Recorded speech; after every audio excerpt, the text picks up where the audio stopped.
Conic section এর মৌলিক আলোচনায় সবাইকে স্বাগতম। আমরা সবাই জানি কনিক অত্যন্ত গুরুত্বপূর্ণ একটি চ্যাপ্টার উচ্চতর গণিত দ্বিতীয় পত্রের জন্য। কেন?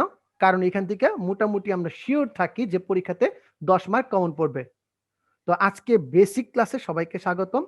তো যারা নতুন আসছো এখনো আমার চ্যানেল সাবস্ক্রাইব করো নাই, চ্যানেলগুলো সাবস্ক্রাইব করে নাও, আমার পেজটাও ফলো দিয়ে নাও। আর চলো ক্লাস শুরু করা যাক। তো দেখো প্রথমে একটা 3D অ্যানিমেশনের মাধ্যমে কনিক জিনিসটা কিভাবে উৎপত্তি হয় সেই জিনিসটা একটু বোঝানোর চেষ্টা করি। এটাকে বলে দ্বিকোণক। দ্বিকোণক মানে দেখো দুইটা কোণক, বা তুমি একটা কাজ করো, সেই স্কুলের সামনে কলেজের সামনে সেই ঝালমুড়িওয়ালার কথাটা মনে করো। ঝালমুড়িওয়ালা যে জিনিসটার ভিতরে ঝালমুড়ি দিত সেই জিনিসটার কথা চিন্তা করো। এরকম দুইটা জিনিস, তোমার জন্য একটা, তোমার বান্ধবীর জন্য একটা, এই আকারে রাখছো, উপর করে একটা একটা এরকম করে রাখছো, খালি প্যাকেটটা। অথবা চিন্তা করো খুব গরম, খুব গরম লাগতেছে, উফ কি গরম। এই গরমের ভিতর তোমরা পাশের আইসক্রিমের দোকানে গেলা, গিয়া দুইজনের জন্য দুইটা কোন আইসক্রিম নিলা। কোন আইসক্রিম গুলা এইভাবে সেট করলা, একটা উপরের দিকে একটা নিচের দিকে সেট করলা। অথবা অনেকের বাসায় বসার জন্য একটা চেয়ার টাইপের জিনিস ছিল, যেটাকে আমরা বলতাম লোকাল ভাষায় মোড়া। মোড়ার ভিতর বসতাম, বা অনেকটা ডুগডুগির মতো একটা জিনিস, যারা ডুগডুগি চিনো বাজায় যে হাতে করে, এই ডুগডুগির মতো একটা জিনিস। তুমি যেভাবেই চিন্তা করো না কেন সবগুলা জিনিস আমাকে দ্বিকোণক নির্দেশ করতেছে, যার মানে হচ্ছে নিচের দিকে একটা কোণক আকৃতি থাকবে, উপরের দিকে একটা কোণক আকৃতি থাকবে। এই দ্বিকোণকটাকে আমরা একটা সমতল দ্বারা বিভিন্ন অ্যাঙ্গেলে কাটবো। এই দ্বিকোণকটাকে আমরা একটা সমতল দ্বারা, আমরা দেখতে পাচ্ছি এখানে একটা স্কোয়ার দেয়া আছে, আমরা একটু দেখানোর চেষ্টা করি। এখানে একটা স্কোয়ার দেয়া আছে, এই যে একটা তল আছে আমাদের, এই তল দ্বারা বিভিন্ন অ্যাঙ্গেলে, প্রথমে দেখো সোজা থাকবে, তারপর আমরা এটাকে আস্তে আস্তে আস্তে কাটতেছি। দেখো সোজা একটা তল ছিল, আস্তে আস্তে কাটতেছি, এবং দেখো লাল আকৃতির, লাল যে দাগ দেয়া আছে, লাল যে দাগগুলো দেয়া আছে, এই যে লাল আকৃতির বিভিন্ন শেপ উৎপন্ন হইতেছে। এই শেপ গুলা কি কি নির্দেশ করে? যে দেখো প্রথমে বৃত্ত ছিল, আস্তে আস্তে ডিমের মতো হইতে হইতে হইতে হইতে এখন দেখো সোজা হয়ে গেছে, উপরে আম্পায়ার ছক্কা দেখাইতেছে, তারপর নিচের দিকে কাটা শুরু হয়েছে, এই আমার আকারটা ধারণ করে। আবার দেখো এই তোমার ডিমের মতো হইলো, এই আম্পায়ার ছক্কা দেখায়, তখন নিচের সাইডটা কাটতেছে, এই যে নিচের সাইডটা কাটা শুরু হয়েছে, এই তোমার উঠতেছে। তো তার মানে এই ক্ষেত্রটার ভিতর বিভিন্ন শেপের উৎপন্ন হইতেছে। আমি যদি যে তলটা আছে, তলটা দ্বিকোণের উপর যদি বিভিন্ন অ্যাঙ্গেলে নেই, তাহলে বিভিন্ন শেপের উৎপন্ন হচ্ছে। এই শেপগুলা কি কোণক বলে। তার মানে মোটামুটি কোণকের আকৃতির জন্য আমরা যদি বুঝতে চাই, তাহলে বলবো কি একটা দ্বিকোণকের উপর, একটা দ্বিকোণকের মধ্য দিয়ে একটি সমতল বিভিন্ন অ্যাঙ্গেলে যদি আমি পাস করি বা কাটি, অথবা মনে করো বাসায় শশা কাটতেছো সালাদের জন্য, শশা কাটার জন্য যে অ্যাঙ্গেল কাটো না, শশাটা যদি এরকম তেসরা করে কাটো, তাহলে একটা উপবৃত্তাকার আকার পাবা। তো উপবৃত্ত কি, পরাবৃত্ত কি, অধিবৃত্ত কি, এই বিষয়গুলো নিয়ে কিন্তু আমাদের ক্লাস। তো এটা ছিল একটা 3D চিত্র। এখন আমরা একটা 2D চিত্রের মাধ্যমে দেখাবো, এবং বিভিন্ন অ্যাঙ্গেলগুলো সাইডে তোমাদের এঁকে দেখাবো। তো সবাই বুঝতে পারছো কিনা এটা আমাকে একটু কমেন্টে জানাও, যে এই যে দ্বিতলের ভিতর কাহিনীটা হইতেছে, দ্বিকোণক জিনিসটা বুঝছো কিনা। 1 নাম্বার, দ্বিকোণক বুঝছো কিনা। এর ভিতর একটা আয়তাকার বস্তু আছে, এই আয়তাকার বস্তু মানে একটা তল আমরা পাস করাইতেছি বিভিন্ন অ্যাঙ্গেলে, কমেন্টে জানাবা। বিভিন্ন অ্যাঙ্গেলে আমরা তলটাকে পাস করাইতেছি এবং বিভিন্ন শেপ উৎপন্ন হইতেছে। শেপটা কিসের মাধ্যমে নির্দেশ করতেছে? শেপটা নির্দেশ করতেছে লাল কালারটার মাধ্যমে। যখন শেপ উৎপন্ন হইতেছে, এই যে লাল কালারটা আছে, এই লাল কালারের মাধ্যমে কিন্তু আমাদের শেপটা বুঝাইতেছে। ক্লিয়ার? আশা করি সবাই আমরা কথা ক্লিয়ার। তোমরা কমেন্ট সেকশন গরম করতে থাকো, অস্থির। এরপরে দেখো আমরা বলছি কি, আমাদের পরবর্তী অ্যানিমেশনটাতে যাব। এই দেখো একটা খানিকটা 2Dর মতো, দেখো এখানে বিভিন্ন শেপগুলো আমি সাইডে এঁকে রাখছি। যখনই বিভিন্ন অ্যাঙ্গেলে থামতেছে, পজ হইতেছে এবং বিভিন্ন শেপ উৎপন্ন হইতেছে। ঠিক আছে? তো আমরা একটু উল্লেখ করব, দেখো এখানে একটা বৃত্ত উৎপন্ন হইলো, বৃত্ত। তারপর দেখো একটু ডিমের মতো, উপবৃত্ত। তারপর আম্পায়ার ছক্কা দেখায়, পরাবৃত্ত। তারপর দেখো অধিবৃত্ত। তারপরটাকে বলবো আমরা জোড়া সরল রেখা। তারপরটাকে বলবো আমরা সরল রেখা। আবার বলি, বৃত্ত, ডিমের মতো উপবৃত্ত, আম্পায়ার ছক্কা দেখায় পরাবৃত্ত, অধিবৃত্ত, দুইটা নিচের দিকে আছে অধিবৃত্ত, এবং এটাকে বলতেছি কি আমরা জোড়া সরল রেখা, আর এটাকে বলতেছি আমরা একটা সরল রেখা। দেখো আবার তলটা বিভিন্ন অ্যাঙ্গেলে পাস হইতেছে, যখন সমান পাস হইতেছে তখন তার বৃত্ত, তারপর একটু সাইড হইলে উপবৃত্ত, আরো সাইড হইলে তোমার পরাবৃত্ত, আরো সাইড হইলে অধিবৃত্ত, এবং যদি লেগে যায় তলটা যদি মাঝ বরাবর দিয়ে পাস করে তখন কি জোড়া সরল রেখা এবং সরল রেখা। এই বিষয়গুলো কিন্তু উৎপন্ন হয়। তোমরা আবার একটু বিষয়টা দেখে রাখো। বৃত্ত, উপবৃত্ত, পরাবৃত্ত, দেন হচ্ছে অধিবৃত্ত, দেন হচ্ছে জোড়া সরল রেখা, দেন হচ্ছে যদি তল বরাবর হয়, একদম সেম যদি সাইড বরাবর হয়, তখন তাকে বলে কি? তখন তাকে বলতেছে যে একটা সরল রেখা। তো এই অ্যানিমেশনগুলোর মাধ্যমে আমরা বিভিন্ন প্রকারের চিত্র দেখলাম। এখন এই চিত্রগুলা কি, কিভাবে কাজ করে, এটা নিয়ে আজকে আমাদের ক্লাস। তো চলো এখন আমরা এই 2D র ভিতর থেকে বের হয়ে আমরা একটু এখন লেখালেখির দিকেও যাব এবং দেখব যে কিভাবে হয়। এই জিনিসটা বোঝার আগে সবাইকে আমাদের বুঝতে হবে আদর্শ দ্বিঘাত সমীকরণ বা আদর্শ না, সাধারণ দ্বিঘাত সমীকরণটা কি। দ্বিঘাত সমীকরণ মানে কি? দেখো আমরা উপবৃত্ত পড়ি, অধিবৃত্ত পড়ি, পরাবৃত্ত পড়ি, বৃত্ত পড়ি, সবগুলাই কিন্তু আমাদের দ্বিঘাত সমীকরণ। তো আদর্শ দ্বিঘাত সমীকরণের ফরম্যাটটা কি এটা আমাদের জানতে হবে। তোমরা দেখতেছো এখানে দেয়া আছে এ এক্স স্কোয়ার, অনেকটা বৃত্তের সমীকরণের মতো, অনেকে কনফিউজড হয়ে যাও বৃত্তের সমীকরণের মতো, কিন্তু বৃত্তের সাথে এটা পার্থক্য কি? বৃত্তের সাথে এটা পার্থক্য হচ্ছে এখানে একটা কি 2hx আছে, যেখানে আমরা বলি বৃত্তে h ইকুয়ালস টু 0। বৃত্তে h ইকুয়ালস টু আমরা কত ধরি? বৃত্তে আমরা ধরি h ইকুয়ালস টু 0 ধরে কাজ করি, তাই এইটা থাকে না। আর a আর b কে আমরা সমান ধরি, তখন সেটা বৃত্তের সমীকরণ হয়ে যায়, এটা অন্য কথা। এখন এই যে আমাদের সমীকরণটা আছে, সবাই একটু আমার সাথে সাথে খাতায় লিখবা, আমার এখানে লেখা আছে, সবাই একটু ঝটপট খাতায় লিখে ফেলো একবার। ax square plus 2hxy plus by square plus 2gx plus 2fy plus c equals to 0। এটা হচ্ছে আদর্শ দ্বিঘাত সমীকরণ। তার মানে আমরা আজকে যে ক্লাসটা করব, যে কণিক যে চ্যাপ্টারটা আছে, কণিক চ্যাপ্টারটা মেইনলি কি নিয়ে? দ্বিঘাত সমীকরণ নিয়ে। ঠিক আছে, তো চলো আমরা সামনের দিকে আগাই। এখন আমরা এই যে আমাদের দ্বিঘাতে যে মানগুলো আছে, কি কি আছে? এ আছে, এইচ আছে, এ আছে, এইচ আছে, দেন হচ্ছে আমাদের বি আছে, জি আছে, এফ আছে, সি আছে। এই 6টা আইটেমকে আমরা এমন ভাবে সাজাই একটা স্পেশাল আকৃতির নির্ণায়ক গঠন করবো। এটা আমরা বিভিন্ন প্রসেসের মাধ্যমে পাইছি। একটা নির্ণায়ক গঠন করব। কি গঠন করব? নির্ণায়ক গঠন করব। এই নির্ণায়কের গঠনটা কিভাবে করি তোমরা একটু দেখবা। প্রথমে নির্ণায়ক সাইনটা নিয়ে নিলাম, ওকে। নির্ণায়ক সাইনটা নেওয়ার পর আমরা কর্নার থেকে শুরু করব। জি এফ সি, সেই শাকির আর জিপসি গানটার মতো, জিএফসি জিএফসি জিএফসি বা জিপসি তোমরা যেটাই বলো না কেন, ডান পাশের কলাম পুরাটা জিএফসি হবে, নিচের রোটাও জিএফসি হবে। জিএফসি জিএফসি জিএফসি জিএফসি আমরা সাজায় ফেললাম, জিএফসি জিএফসি, ওকে। দেন এই জিএফসি জিএফসি সাজানোর পর কোনাকুনি দেখবো, কোনাকুনি এ বি, প্রথম কোনা এই যে এ, এই যে বি, কোনাকুনি এ বি। বাকি যে দুটা ফাঁকা প্লেস আছে, এই যে এইখানে একটা ফাঁকা প্লেস আছে আর একটা এইখানে ফাঁকা প্লেস আছে, এই দুইটা ফাঁকা প্লেসকে এইচ দিয়ে দিব। ক্লিয়ার? আবার আমরা প্রথম থেকে আসি, G F C, G F C, A B, H H. আমরা বিষয়টা বুঝতে পারলাম, এ বি এইচ এইচ। আবার বলবো G F C, G F C, A B H H. Clear?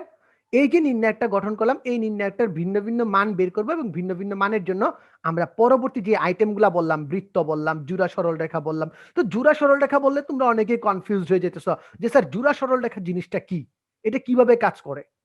তোমরা অনেকেই কনফিউজ হইতেছ, টেনশন নাই, স্যার আছি, আজকে ক্লিয়ার করে দিব যে জোড়া সরল রেখা জিনিসটা কি। দেখো, যদি এর মান 0 হয়, তার মানে তুমি যদি এইখানে মানগুলা যে আছে, মানগুলা যদি তোমার 0 হয়, তবে সেটা এক জোড়া সরল রেখা নির্দেশ করে। স্যার বুঝলাম না, কিভাবে বুঝবো এটা? চলো একটা উদাহরণ দেখি হালকার উপর ঝাপসা।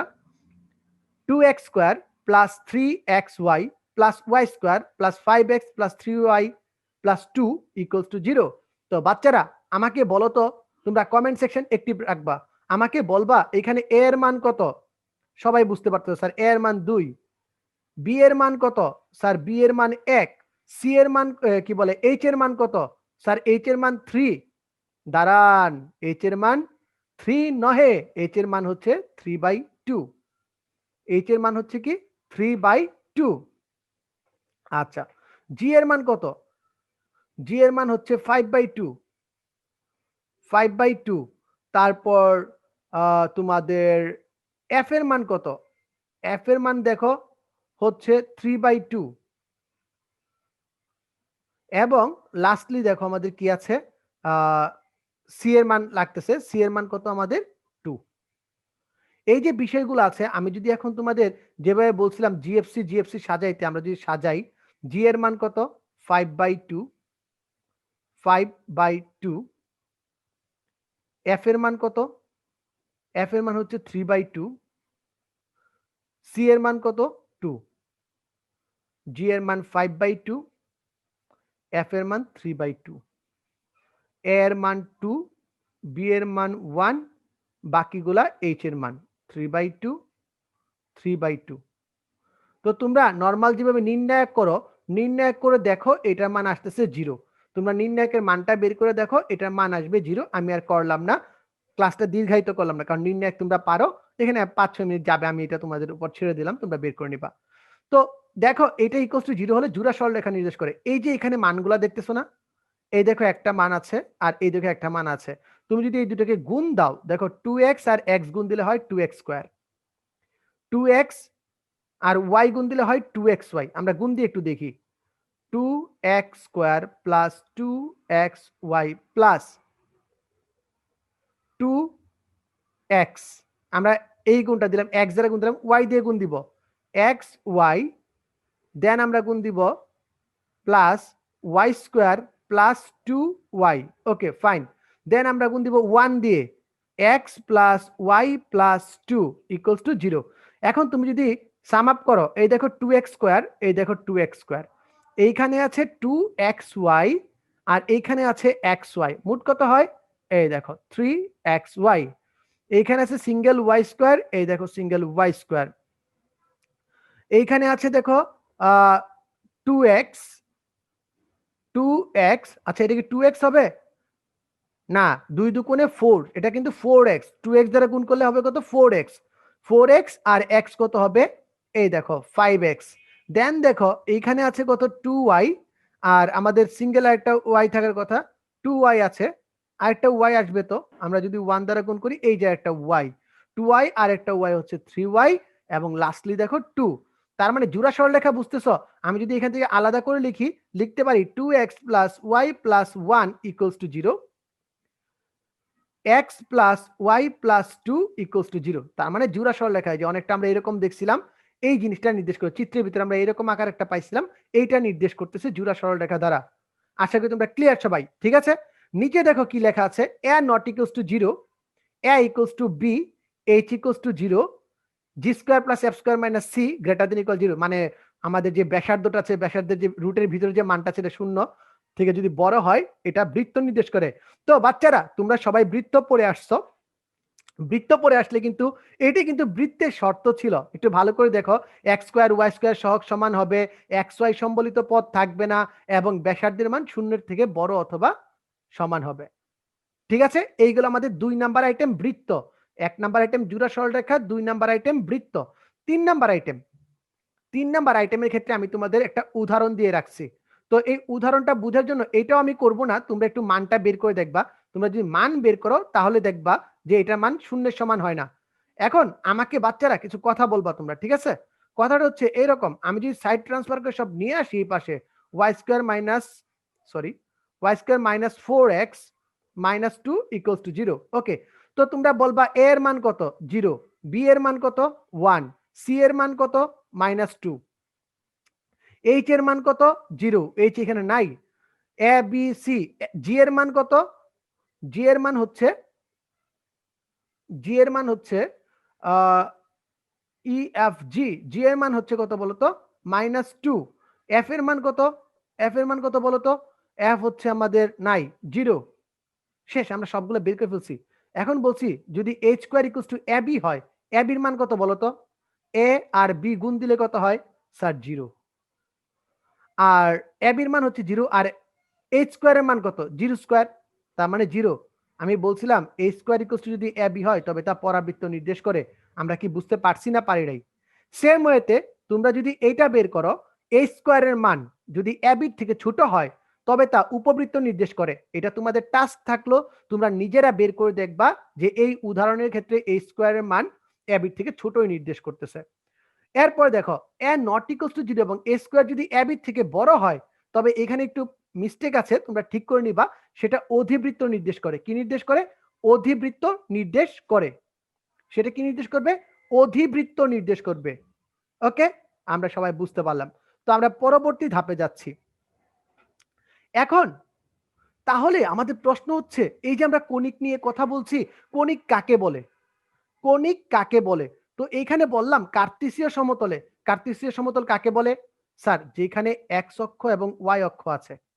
এই আমাদের কি অক্ষ? ওয়াই অক্ষ। এই আমাদের এক্স অক্ষ। যদিও সুন্দর হয় নাই, তোমরা সুন্দর করে আঁকবা খাতায়। আমার সাথে সাথে সবাই একটু আঁকার চেষ্টা করো। এক্স অক্ষ আর ওয়াই অক্ষ। যে বিন্দুতে ছেদ করছে এই বিন্দুটা কি? মূল বিন্দু। আমরা সবাই জানি। স্যার কি যে বলেন না, এগুলো জিজ্ঞাসা করতেছেন, লজ্জা দিতেছেন কেন? বলছে একটি নির্দিষ্ট বিন্দু, একটা নির্দিষ্ট বিন্দু, আমরা এখানে একটা বিন্দু নিয়ে নিলাম, এই একটা বিন্দু, এবং একটা নির্দিষ্ট সরল রেখা, আমরা এখানে একটা নির্দিষ্ট সরল রেখা নিয়ে নিব, এই একটা নির্দিষ্ট সরল রেখা।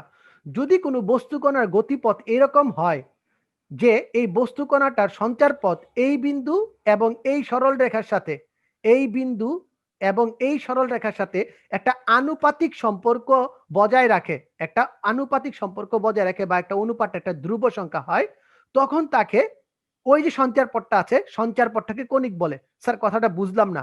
যেমন আমরা একটা চিত্র আঁকতেছি, তোমরা একটু দেখো, এইটা আর এইটা সমান, এইটা আর এটা কি সমান।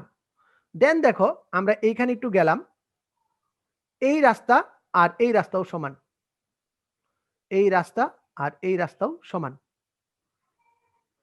আমরা এরকম একটা চিত্র আঁকার ট্রাই করতেছি। এই আমরা একটা চিত্র আঁকলাম। এইখানে দেখো এই রাস্তা সমান। মানে এইখানে যে শর্তটা আমরা মেনটেন করতেছি, যে অনুপাতটা সমান, এইটা আর এইটা সমান, এইটা আর এইটা সমান, এই দূরত্বগুলো সমান। এই যে বিন্দুটা আছে, এই বিন্দুটার নাম হচ্ছে এস, এই বিন্দুটার নাম হচ্ছে এস। মানে যে নির্দিষ্ট বিন্দুর কথা বলা হচ্ছে, নির্দিষ্ট বিন্দুটাকে বলতেছে কি? এস বা ফোকাস।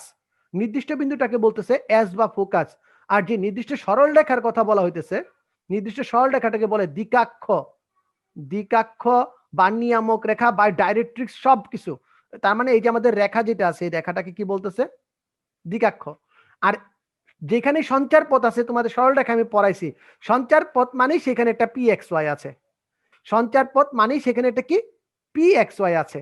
আর এইখানে আমরা একটা এই দাগটার নাম দিলাম এম জেড এম প্রাইম। যে রেখাটা আছে, রেখাটার নাম দিলাম কি? এম জেড এম প্রাইম, বা এম এম প্রাইম রেখা বলতে পারো, এম এম প্রাইম রেখা বলতে পারো। এই দুইটা রেখার মাঝে যে সম্পর্কটা আছে, আনুপাতিক সম্পর্কটা, সম্পর্কটা কি? দেখো বলছি, বিন্দু থেকে একটা নির্দিষ্ট বিন্দু দূরত্ব, মানে কি? এস আর পি এর যে দূরত্বটা আছে, এবং পি এবং এম এর যে দূরত্বটা আছে, পি এবং এম এর যে দূরত্বটা আছে, এই একটা নির্দিষ্ট দূরত্ব মেনটেন করে চলে। এই দূরত্বটার নাম হচ্ছে এসেন্ট্রিসিটি। এসেন্ট্রিসিটি বা উৎকেন্দ্রিকতা। এসেন্ট্রিসিটি বা উৎকেন্দ্রিকতা। দেখো যদি ই এর মান 1 হয়, ই এর মান 1 হয় তবে পরাবৃত্ত নির্দেশ করে। তার মানে আমরা যে চিত্রটা আঁকছি, বলছিলাম এইটার এটা সমান, তার মানে এই চিত্রটা অ্যাকচুয়ালি কার চিত্র আঁকছি? দেখো তো, আম্পায়ার যদি কাত হয়ে হাত তুলে রাখতো তাহলে কিরকম লাগতো না? ই এর মান যদি 1 হয় তখন তাকে বলে কি? পরাবৃত্ত। ই এর মান যদি 1 হয় তখন তাকে বলে পরাবৃত্ত। তাহলে বলো তো বাচ্চারা, ই এর মান যদি 0 থেকে ই এর মান বড় কিন্তু 1 এর থেকে ছোট, মানে 0 থেকে 1 এর মাঝখানে হলে তাকে বলে উপবৃত্ত। উপবৃত্ত। ওকে। দেন দেখো, যদি মানটা ই এর মানটা গ্রেটার দেন 1 হয় তখন তাকে বলে অধিবৃত্ত। তখন ক্রিয়েট হবে অধিবৃত্ত। মানে এই যে আনুপাতিক সম্পর্কটা আছে, আমি বলছিলাম এটা ধ্রুবক থাকে। ধ্রুবকটা কি? এই যে ধ্রুবকটা কি বলতেছে? এসেন্ট্রিসিটি। এই ধ্রুবকটাই অ্যাকচুয়ালি হচ্ছে আমাদের এসেন্ট্রিসিটি বা উৎকেন্দ্রিকতা। আমি আবার বলতেছি, তোমরা একটু ভালো করে দেখো, আমাদের যে ধ্রুবকের কথা বলা হচ্ছে, এই ধ্রুবকটাই হচ্ছে এসেন্ট্রিসিটি বা উৎকেন্দ্রিকতা। উৎকেন্দ্রিকতা, ঠিক আছে? এই যে উৎকেন্দ্রিকতার কথা বলতেছি, ই এর মান গ্রেটার দেন 1 হলে অধিবৃত্ত নির্দেশ করে। ই এর মান গ্রেটার দেন 1 হলে অধিবৃত্ত নির্দেশ করে। কিন্তু স্যার ই এর মান 1 হলে কি হবে?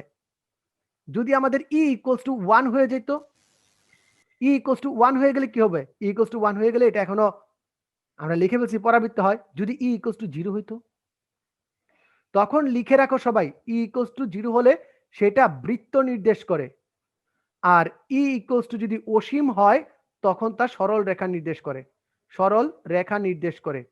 তো বৃত্ত এক প্রকারের স্পেশাল উপবৃত্ত, বৃত্তকে এক প্রকারের স্পেশাল উপবৃত্ত বলা হয়। তবে এটা একটু বিতর্কিত আছে, এটা নিয়েও একটা বিতর্ক আছে।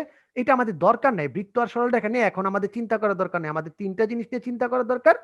আমরা তিনটা জিনিস নিয়ে চিন্তা করব, বাকিগুলা তোমাদের স্রেফ জেনে রাখার জন্য, স্রেফ জেনে রাখার জন্য আমি বললাম কি, ইয়ের মান 1 সমান হলে পরাবৃত্ত, 0 থেকে 1 মাঝখানে হলে উপবৃত্ত, ইয়ের মান 1 থেকে বড় হলে অধিবৃত্ত, 0 সমান হলে বৃত্ত, অসীম হলে সরল রেখা। কথা ক্লিয়ার? একটু ভালো করে মাথায় রাখবা, কথা ক্লিয়ার? একটু ভালো করে মাথায় রাখবা। এখন দেখো বাচ্চারা, আমরা যদি এই সংজ্ঞাটাকে ভালো করে অ্যানালাইসিস করি তাহলে কি পাই? এই যে সংজ্ঞার যে বৈশিষ্ট্যগুলা কি পাই, যে নির্দিষ্ট বিন্দুটিকে, ওই যে আমরা বললাম না নির্দিষ্ট বিন্দু বলে দিলাম, তো তাকে কি বলে? ফোকাস বা উপকেন্দ্র, যেটাকে আমরা কি দ্বারা চিহ্নিত করতেছি? এস দ্বারা। ফোকাস বা উপকেন্দ্র বলে, যেটাকে আমরা এস দ্বারা চিহ্নিত করতেছি। দেন হচ্ছে ওই নির্দিষ্ট সরল রেখাটিকে, বললাম না আরেকটা সরল রেখা আছে যার সাথে আনুপাতিক সম্পর্ক মেনটেন করে চলে, ওইটাকে বলে দ্বিকাক্ষ বা নিয়ামক রেখা বা ডাইরেক্ট্রিক্স। দ্বিকাক্ষ বা নিয়ামক রেখা বা ডাইরেক্ট্রিক্স। ওকে। এবং লাস্টলি ওই যে ধ্রুব অনুপাত আছে, আমি সংজ্ঞাটাকে আরো তোমাদের ক্লিয়ার করে দিচ্ছি, একদম কাইটা কাইটা কাইটা কাইটা ভগ্নাংশ ভগ্নাংশ ভাগ ভাগ করে দিচ্ছি, যাতে তোমাদের মাথার ভিতর একদম মাথায় এবং খাতায় সেভ হয়ে যায়। তো ওই উৎকেন্দ্রিকতা বা এসেন্ট্রিসিটি বলে, ওই যে অনুপাতটা আছে সেটাকে বলে কি? উৎকেন্দ্রিকতা বা এসেন্ট্রিসিটি। আশা করি তোমরা এই পর্যন্ত সবাই বুঝতে পারছো, যারা বুঝতে পারো নাই এই পর্যন্ত ক্লিয়ার করে নাও। তো পূর্ববর্তী চিত্রটা যেটা আমরা হাতে এঁকেছিলাম ওই চিত্রটা ক্লিয়ার ছিল না, তো চিত্রটা একটু ক্লিয়ার হয়ে যাক। এবং আমরা চলো ওই আমাদের যে চিত্রটা আছে চিত্রের ভিতর থেকে আমরা বলতেছিলাম, এইটাকে বলতেছিলাম এস, আমাদের এটা ছিল কি? এস। আচ্ছা আমরা আমাদের পেনটা বা একটু নিয়ে নিই। এইটা ছিল আমাদের এস তথা ফোকাস, এইটা ছিল শীর্ষবিন্দু, আর এটা তো কার্তেসীয় সিস্টেম বুঝতে আসো, এক্স অক্ষ ওয়াই অক্ষ। এই যে দূরত্বটা হচ্ছে পি, যে দূরত্বটা হচ্ছে এই এসপি, যে দূরত্বটা হচ্ছে মানে ফোকাস থেকে কণিকের উপরস্থ যে কোনো বিন্দুর দূরত্বকে বলতেছে ফোকাস দূরত্ব। এই জিনিসটা তোমরা একটু মাথায় রাখবা। উপকেন্দ্র দিয়ে যে একটা লম্ব রেখা মানে ওয়াই অক্ষের সমান্তরাল রেখা বলতে পারো বা লম্ব রেখা বলতে পারো, এই লম্ব রেখাটাকে বলতেছে উপকেন্দ্রিক লম্ব। আর এই যে রেখাটা আছে সেইটার নাম হচ্ছে কি? নিয়ামক রেখা। নাম কি? নিয়ামক রেখা। আর শীর্ষবিন্দু 0 0। দেখো এই বিন্দুটা যদি আমাদের A0 হয়, এই বিন্দুটা যদি আমাদের A0 হয়, এই বিন্দুটা যদি আমাদের A0 হয়, এই বিন্দুটা আমাদের -A0 হয়েছে।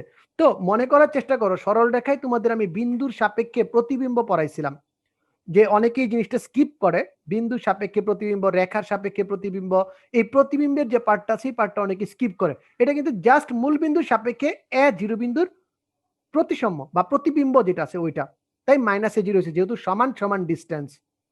তো এই বিন্দুগুলো দেখলাম, এই সবগুলো আইটেমের আমাদের সংজ্ঞা জানতে হবে। তো চলো আমরা সংজ্ঞাগুলো একটু দেখি, কণিকের গুরুত্বপূর্ণ সংজ্ঞাগুলো যেগুলো চিত্রের ভিতর দেয়া আছে একটু মিলাই নিই আমরা। প্রথমেই অক্ষরেখা। অক্ষরেখা কাকে বলতেছে? যে শীর্ষবিন্দু আর ফোকাস, শীর্ষ আর ফোকাস যদি যোগ করে যে রেখাটা পাওয়া যাবে সেটাই আমাদের অক্ষরেখা। অথবা দ্বিকাক্ষ রেখার উপর লম্ব রেখা কি অক্ষরেখা বলে। তার মানে এখানে কি আছে তোমার? এখানে আছে 90 ডিগ্রি। দুইভাবে বলতে পারো, শীর্ষ আর ফোকাসের যোগফল অথবা দ্বিকাক্ষের উপর লম্ব। উপকেন্দ্রের মধ্য দিয়ে দ্বিকাক্ষের উপর অঙ্কিত লম্ব রেখাটিকে কণিকের অক্ষরেখা বলে। তোমরা ক্লিয়ার হয়ে গেলে অক্ষরেখা কাকে বলে? যেমন আমাদের চিত্রের ক্ষেত্রে আমরা দেখতেছি আমাদের অক্ষরেখা কি হবে? অক্ষরেখা হবে আমাদের এক্স অক্ষ। দেন আসো শীর্ষবিন্দু। তো কণিক, কণিক এবং অক্ষরেখার ছেদবিন্দুকে বলতেছে শীর্ষবিন্দু। কণিক এবং অক্ষরেখার ছেদবিন্দুকে বলতেছে শীর্ষবিন্দু বা ভার্টেক্স। তো তোমরা ইংরেজি নামগুলো পাশাপাশি অবশ্যই দেখতে হবে। এরপরে উপকেন্দ্রিক দূরত্ব। উপকেন্দ্রিক দূরত্ব কাকে বলে? বলছিলাম উপকেন্দ্র এবং কণিকের উপরস্থ যে কোনো বিন্দুর দূরত্ব। দেখো কি বলছে, উপকেন্দ্র থেকে কণিকের যে কোনো বিন্দুর দূরত্বকে উপকেন্দ্রিক দূরত্ব বা ফোকাস দূরত্ব বলা হয় বা ফোকাল ডিস্টেন্স বলা হয়। ফিজিক্সেও তোমাদের ওই লাইট চ্যাপ্টারে এরকম ফোকাল ডিস্টেন্স বলতে কিছু পাবা, তো লাইটের সাথে এটা প্যাচ লাগাও না, আমাদের হচ্ছে ফোকাস থেকে কণিকের উপর যে কোনো বিন্দুকে বলতেছে ফোকাস দূরত্ব। উপকেন্দ্রিক যা, উপকেন্দ্রিক যা কাকে বলে? ওই যে বললাম যে লম্বটা আঁকা হয় উপকেন্দ্র দিয়ে, এই যে আমাদের ফোকাস আছে যে লম্ব রেখাটা আঁকা হলো, এটা কি বলতেছে? উপকেন্দ্রিক যা। অনেক সময় উপকেন্দ্রিক লম্বও বলে। উপকেন্দ্রিক যা মানে হচ্ছে উপকেন্দ্র দিয়ে যে কোনো রেখা, সরি আমি ভুল বলছি, উপকেন্দ্র দিয়ে যে কোনো রেখা, এই উপকেন্দ্র দিয়ে যায় এরকম যে কোনো রেখা কি বলতেছে? কি? উপকেন্দ্রিক যা। আর লম্ব হচ্ছে যেটা পরস্পর লম্ব থাকে। উপকেন্দ্র দিয়ে যে কোনো গমন করে কণিকের যে যা উপকেন্দ্র দিয়ে গমন করে তাকে উপকেন্দ্রিক যা বলে। আর আমাদের এই যে এখানে একটু ভুল আছে, উপকেন্দ্রিক হবে উপকেন্দ্রিক যা কণিকের অক্ষের উপর লম্ব। তার মানে উপকেন্দ্রিক যা, যে একটা যা আছে, আমাদের উপকেন্দ্রিক লম্বও কিন্তু একটা উপকেন্দ্রিক যা, কিন্তু সেটা কি? সেটা হচ্ছে অক্ষরেখার উপর লম্ব। তার আরেকটা সুন্দর নাম আছে, ফোকাসের আরেকটা দুষ্ট নাম আছে, সেটা হচ্ছে নাভি। নাভি। মনে করো কোন একটা পেটলু বেটা, মানে যার পেট বড় বের হয়ে গেছে, সেইভাবে যদি আমাদের সেফুদার কথা চিন্তা করো, সেফুদাকে যখন উদাম গায়ের একটা ছবি উনার খুব ভাইরাল হয়েছিল, তো খালি গায়ে, তো ওই যে উনি প্যান্ট ট্যান্ট পরা আছে, এদিকে উনার আছে আর কি আমাদের সেফুদা, এই সেফুদা আছে, সেফুদার নাভিটার কথা যদি তোমরা চিন্তা করো, এই যে সেফুদা দাঁড়ায় আছে, ওইটাই হচ্ছে কি? ওইটাই হচ্ছে তার ফোকাস, তার নাভিটাই তখন তার ফোকাস হয়ে যাচ্ছে। তো এটাকে অনেক সময় নাভিলম্ব বলা হয়। ওকে, এখন এই পর্যায়ে আমরা আমরা যে কণিক পড়তেছিলাম বা আমরা মেইনলি পড়তেছি পরাবৃত্ত, আমরা বারবার চিত্রগুলা পরাবৃত্ততে তোমাদের রেস্ট্রিক্টেড রাখতেছি বিশেষ কারণে, কারণ হচ্ছে আমি এর মাধ্যমে কিন্তু অলরেডি পরাবৃত্ত পড়া স্টার্ট করে দিছি। তো এইখান থেকে আমরা কি পাইছিলাম? যে চিত্রটা থেকে আমরা পাইছিলাম যে SP by PM equals to E, SP by PM equals to E. আচ্ছা, যদি এটাই হয় SP by PM equals to E হয়, তাহলে আমরা এসপি ইকুয়ালস টু কি লিখতে পারি? এসপি ইকুয়ালস টু লিখতে পারি ইপিএম। এখন এই যে আমাদের নিয়ামক রেখা আছে, নিয়ামক রেখার একটা সমীকরণ আমরা দিয়ে দিই, like a x plus b y plus c equals to 0। এটা হচ্ছে আমাদের নিয়ামক রেখার সমীকরণ, a x plus b y plus c equals to 0। আর উপকেন্দ্রটা, উপকেন্দ্রটা আমাদের বোঝার স্বার্থে আমরা একটু ভিন্ন জিনিস ধরে নিই, ঠিক আছে? লাইক আমরা এইচ কে ধরলাম, কারণ কি? আমরা ডিফারেন্ট। উপকেন্দ্র যে সবসময় আমার এ জিরো থাকবে, এক্স অক্ষের উপর থাকবে এরকম কোনো বাধ্যবাধকতা নাই, তাই আমরা এইচ কে ধরে নিলাম উপকেন্দ্রটা। এখন জিনিসটা বুঝো, এসপি, এসপির দূরত্ব কি? স্যার এসপির দূরত্ব জিজ্ঞাসা করতেছেন, এটা আমরা সরল রেখা দিয়ে অটোমেটিকই পারি। এসপির দূরত্ব হচ্ছে root over x minus h তার whole square plus Y minus k তার whole square. Okay fine. E, E রইল, ই এর মান আমরা জানি না, দড়ি এখনো পরাবৃত্ত না কি আমরা জানি না, সবার জন্য এটা উন্মুক্ত একটা প্রশ্ন, সবার জন্য একটা উন্মুক্ত প্রশ্ন। H minus x minus h তার whole square plus Y minus k তার whole square equals to e PM. PM মানে কি? এই যে আমাদের এক্স ওয়াই বিন্দুটা আছে, এই বিন্দু থেকে এটা কি লম্ব দূরত্ব না? এ এক্স রেখার উপর লম্ব দূরত্ব না? তো লম্ব দূরত্বের সূত্রটার কথা মনে রাখো তো সবাই, লম্ব দূরত্বের সূত্রটার কথা মনে রাখো, এটা আমার এক্স ওয়াই বিন্দু দেওয়া আছে, তার মানে a x plus b y plus c সেমই থাকবে, আর এইখানে কি হয়ে যাবে বাচ্চারা? A square plus b square, আমাদের লম্ব দূরত্বের সেই সূত্রটা। তো আমি যদি উভয় পক্ষকে স্কোয়ার করি তাহলে কি আকার দাঁড়ায়? আকারটা দাঁড়ায় এরকম, এক্স মাইনাস এইচ তার whole square plus Y minus k তার whole square equals to e square a plus a x plus b y plus c তার হোল স্কোয়ার বাই কি a square plus b square. এই হলো আমাদের সূত্র, এই হলো আমাদের মেইন সূত্র। তার মানে এখান থেকে আমরা দুইটা কথা বলতে পারি যে স্যার আমরা যদি উপকেন্দ্র জানি, উপকেন্দ্র কেন্দ্র যদি জানি, উৎকেন্দ্রিকতা যদি জানি এবং উপকেন্দ্রিক কেন্দ্রিক উপকেন্দ্রিক না এবং যদি দ্বিকাক্ষ জানি, এই তিনটা জিনিস যদি আমাদের জানা থাকে, এই সূত্রের মাধ্যমে আমরা যে কোনো কণিকের সমীকরণ বের করতে পারবো, যে কোনো কণিকের সমীকরণ বের করতে পারবো। আজকে যেহেতু বেসিক আলোচনা, তাহলে বলবো এইটাই আমাদের কিন্তু একটা টাইপ হবে, আমি বলে রাখতেছি এই সূত্রটাই আমাদের একটা টাইপ হবে এবং এই টাইপটা থেকে পরীক্ষায় প্রশ্ন আসার সম্ভাবনা 95%, মানে 4 মার্ক তোমার কমন পড়বেই এই টাইপটা দ্বারা। 95% সম্ভাবনা এই অঙ্কটা পরীক্ষায় আসার। তো বুঝতেই পারতেছো কেমন ইম্পর্টেন্ট হবে। যখন প্রবলেম সলভ করবো টাইপ ভিত্তিক, তখন এটা আমরা একটা 1 নাম্বার টাইপে দিয়ে দিব। বুঝতে পারলাম? তো এখন আমরা মেইন বেসিক আলোচনায় সূত্রগুলো একটু ক্লিয়ার করে নিতে হবে। তো সূত্রগুলো চলো ক্লিয়ার করতে থাকি আমরা। তো এখন তোমাদের সাথে আরো একটু কথাবার্তা বলে রাখি এই জায়গায়, যে আমাদের তো সূত্রটা এরকম হয়েছিল, যখন আমাদের অক্ষরেখা কি এক্স, যখন আমাদের অক্ষরেখা কি এক্স, তখন আমাদের এরকম সূত্রটা হয়েছিল। তো আমরা যে আগের বার যে সূত্রটা পড়লাম, এই সূত্রটার আরো একটা ভার্সন আমরা একটু দেখে রাখি, আরো একটা ভার্সন আমরা দেখে রাখি। সেটা হচ্ছে আমাদের কণিকের যে মেইন যে সূত্রটা আছে সেই সূত্রটা আমরা বের করতে পারবো। কি সূত্র? তো এই ক্ষেত্রে আমাদের এ জিরোই থাকবে, আর এক্স ওয়াই থাকবে।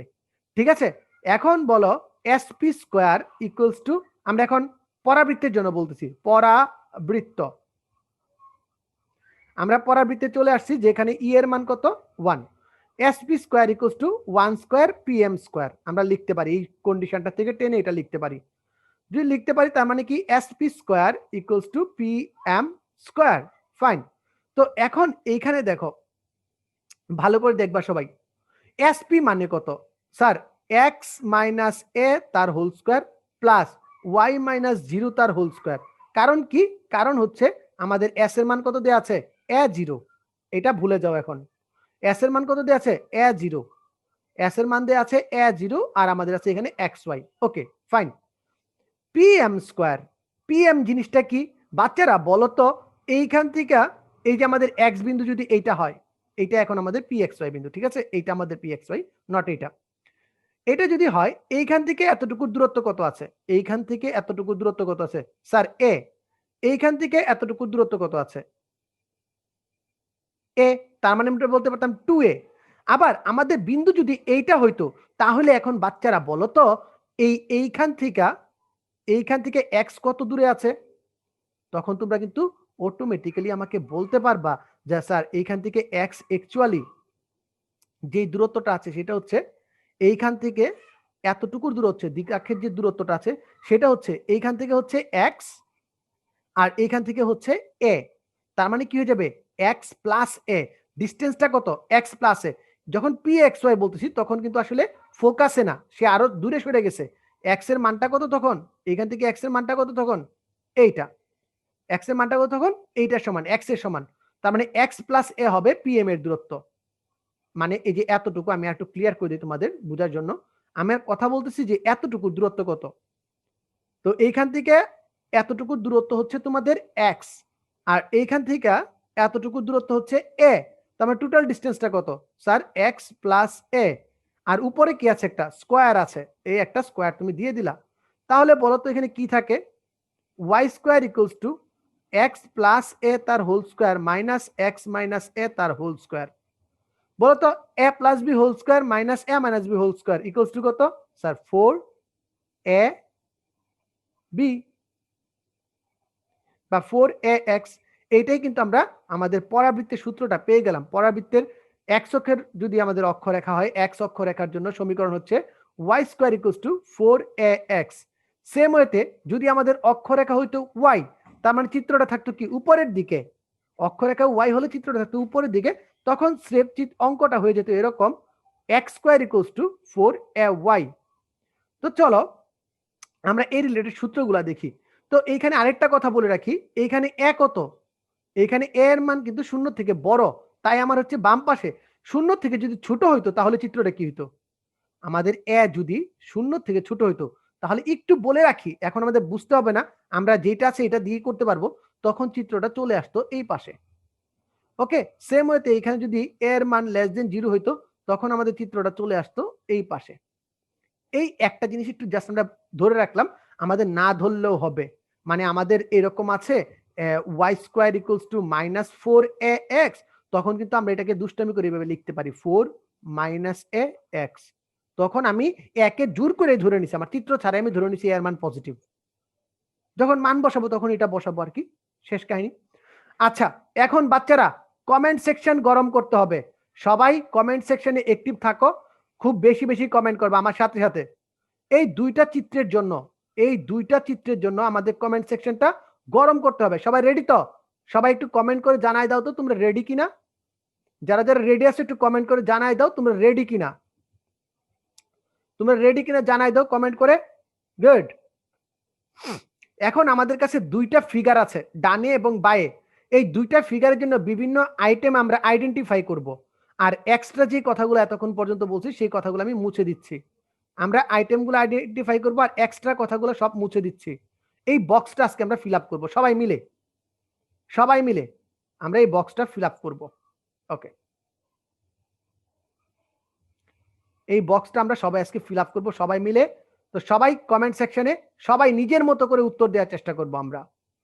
আমার আগে তো প্রথম প্রশ্ন কি, এই চিত্রের জন্য শীর্ষবিন্দু কত? এই চিত্রের জন্য শীর্ষবিন্দু কত? শীর্ষবিন্দু কত? এই চিত্রের জন্য শীর্ষবিন্দু হচ্ছে 0 0।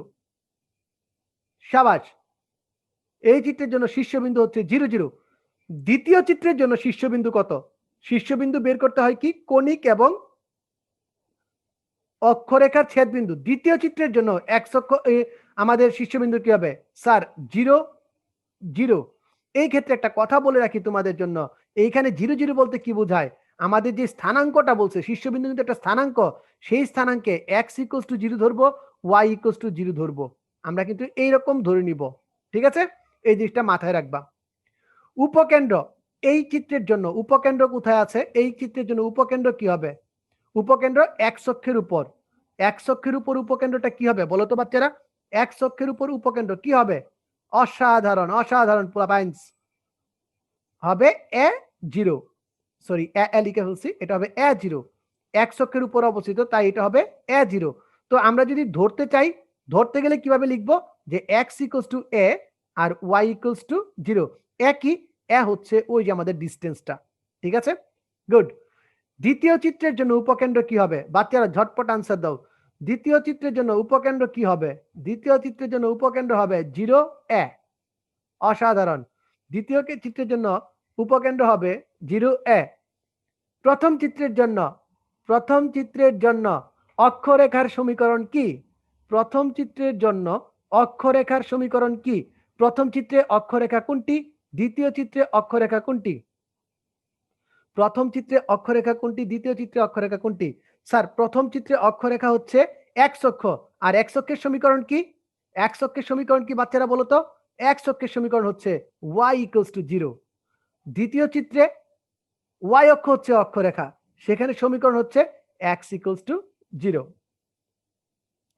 নিয়ামক রেখার সমীকরণ, তো আমরা নিয়ামক রেখার সমীকরণটা যদি ভালো করে দেখি, প্রথম চিত্রে নিয়ামক রেখা হচ্ছে y অক্ষের সমান্তরাল এবং কোন বিন্দু দিয়ে যায়? প্রথম চিত্রে নিয়ামক রেখা y অক্ষের সমান্তরাল এবং কোন বিন্দুগামী? তো যদি তোমরা বিন্দুটার দিকে খেয়াল করো এবং সমান্তরাল রেখার কথা চিন্তা করো, তাহলে কিন্তু নিয়ামক রেখা তথা দ্বিগাক্ষ রেখার সমীকরণ তোমরা দিয়ে দিতে পারবা। তো x অক্ষের সমান্তরাল রেখা এবং -a0 বিন্দু দিয়ে যায়, সুতরাং সমীকরণ হবে x = -a। সমীকরণ হবে x = -a। দ্বিতীয় ক্ষেত্রে সমীকরণটা কি হবে? বলে ফেলো তো সবাই, দ্বিতীয় ক্ষেত্রে সমীকরণটা কি হবে? দ্বিতীয় চিত্রের জন্য আমাদের সমীকরণটা কি হবে? দ্বিতীয় চিত্রের জন্য সমীকরণটা হবে y = -a। y = -a। এটাকে আমরা কি লিখতে পারি? আমরা কি x + a লিখতে পারি না = 0, বা y + a = 0 লিখতে পারি না? সবাই ভালো করে দেখো, y প্লাস সরি, এটা y প্লাস হবে, y + a = 0 লিখতে পারি। ওকে, নেক্সট। উপকেন্দ্রিক লম্বের সমীকরণ কি হবে?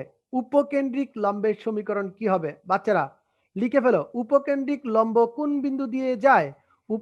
প্রথম চিত্রে উপকেন্দ্রিক লম্বের সমীকরণ কি হবে? প্রথম চিত্রে উপকেন্দ্রিক লম্বের সমীকরণ কি হবে? Sir, x = a or x - a = 0। দ্বিতীয় চিত্রে সেটা কি হবে? y = a or y - a = 0। সেটাই কিন্তু উপকেন্দ্রিক লম্বের সমীকরণ। সেটাই কিন্তু আমাদের উপকেন্দ্রিক লম্বের সমীকরণ। আচ্ছা, এখন বাচ্চারা সবচেয়ে গুরুত্বপূর্ণ একটা জিনিস, উপকেন্দ্রিক লম্বের দৈর্ঘ্য কত? উপকেন্দ্রিক লম্বের দৈর্ঘ্য, তার মানে এই যে এতটুকু অংশের দৈর্ঘ্য আমাদের বের করতে হবে। এই যে অংশটা আছে, এই অংশটার দৈর্ঘ্য আমাদের বের করতে হবে। এটাই হচ্ছে আমাদের উপকেন্দ্রিক লম্বের দৈর্ঘ্য। তো এটা আমরা কিভাবে বের করব? এটা বের করার জন্য আমরা একটা জিনিস চিন্তা করি। মনে করি পি বিন্দুটা আমাদের শিফট হয়ে এইখানে এসে গেছে। পি বিন্দুটা আমাদের শিফট হয়ে এইখানে আইসা গেছে, এই যে এই বিন্দুতে এসে গেছে।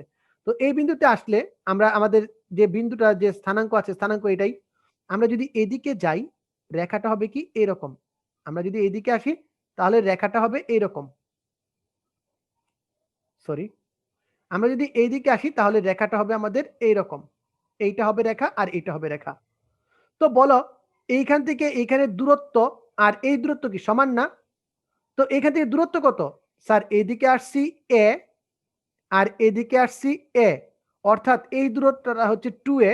তার মানে এই হাফ অংশের মান হচ্ছে 2a। সেম ওয়েতে নিচের হাফ অংশের মান কত বলতো? নিচের হাফের মান কত?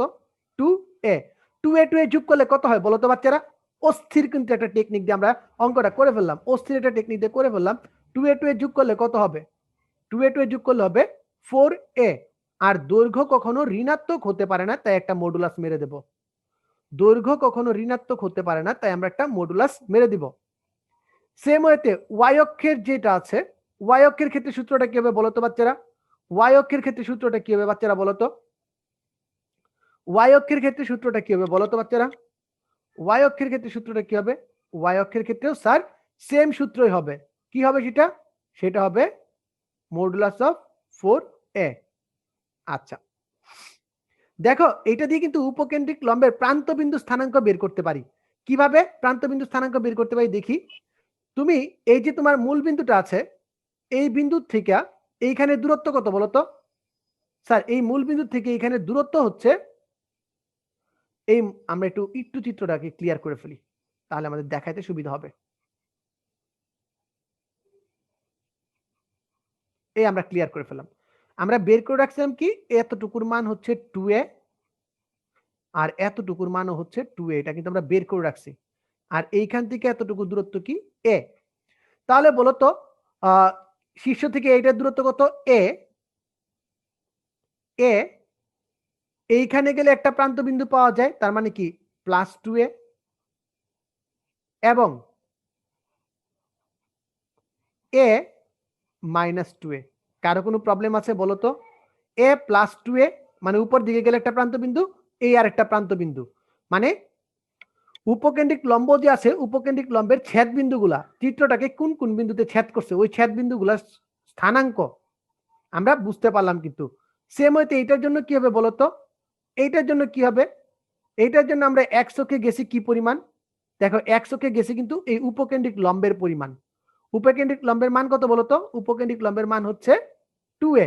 এই ক্ষেত্রে আমাদের চিত্রটা একটু চেঞ্জ হয়ে যাবে, 2a a or এবং এবং কি -2a a। আশা করি তোমরা সবাই বুঝতে পারছো যে 2a কেন দিলাম আর এদিকে -2a কেন দিলাম। কারণ x অক্ষ বরাবর যাচ্ছে আমি -2a, এইদিকে x অক্ষ বরাবর যাচ্ছে আমি +2a। ওকে, লাস্ট আইটেম, ফোকাস দূরত্ব কত দেখি, এটা কে বলতে পারে? ফোকাস দূরত্ব কত এটা কে বলতে পারে? ফোকাস দূরত্ব তোমাদের জন্য আমি এটা প্রশ্ন রাখি, তারপর আমি 1 মিনিট সময় দিলাম, তোমরা আমাকে বলো যে ফোকাস দূরত্বটা কত।